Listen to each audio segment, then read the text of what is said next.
Welcome back. Today we're going to learn the easiest solution to the Pyraminx. First, let's recognize the different pieces of the Pyraminx. So there are really three different types of pieces. One of them is the tip. There are always four tips and they can't really get scrambled up because they're always on the ends of the puzzle. And then there are centers and edges.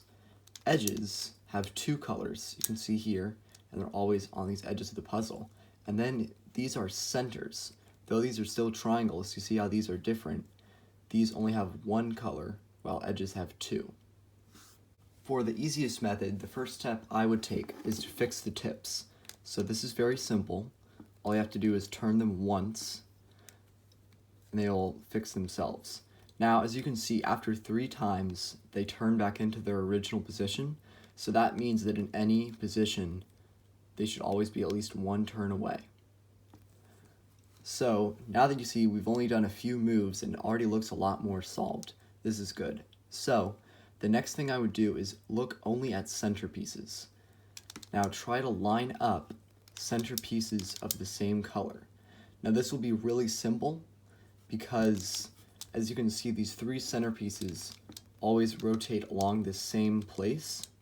So all you have to do is rotate 3 colors to the same place. Then after that, all you have is one more center to fix. And now we have all of our centers and tips in place. We only have 6 pieces left to move around the puzzle. As you can see, this is going to be a pretty simple puzzle. So, pick any color. I'm going to pick red. And then you're going to build this whole side. So that means putting these 3 pieces in. So here I'm looking for red and yellow. Here it is. So this is how I'm going to put edges in. So whichever side it's on, right now it's on the left, I'll bring left down, okay? So I'll go left down, left up, right up. Now, if it was on a different side, like let's say it was here on the right side, I just go right down, right up, left up. So the sequence is just down, down, up, up. And this one's on the right, so down, down, up, up. There we go. So now we've gotten these 3 pieces in, and now we've built one side of the puzzle. Now I'm going to show you the cases you can have when you're solving this last layer. First case you can have is when you have 2 edges in place, but they are flipped around. So you're going to need to do an algorithm to flip only these 2 edges. So what you're going to do is you're going to act like you're positioning this into the bottom. So right down, right up, left up. Alright, now this is what you're going to do. Look, I'm going to move my hand to this, okay? So I'm going to kind of do a cube turn. And then I'm going to go right up, right down, left down. So, in review, right down, then do the opposite, right up, left up. Both times you started with the right, just the first time you go down, second time you go up. The next case I'm going to show you is when you need to move all of the edges around either clockwise or counterclockwise. So first you're going to line up your center pieces, and then you're going to do this. So here we have to move all these clockwise, so what I'm going to do is I'm going to move the right side up, and down, and up, and down.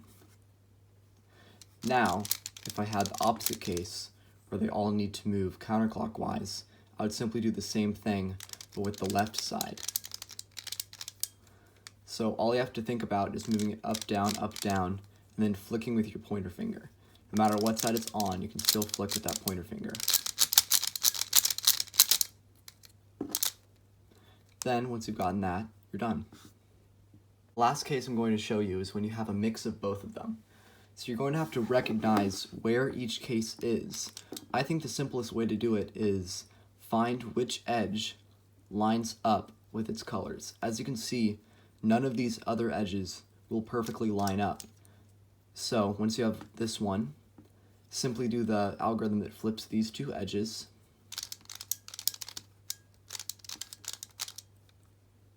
So now that we've done that, now we have a case that we recognize, which is just moving all the edges around. So we can do this, and there you go. I also developed an algorithm to do this last case in one step. So what you'll do is you'll find your edge and position it where the colors match, and then view the front.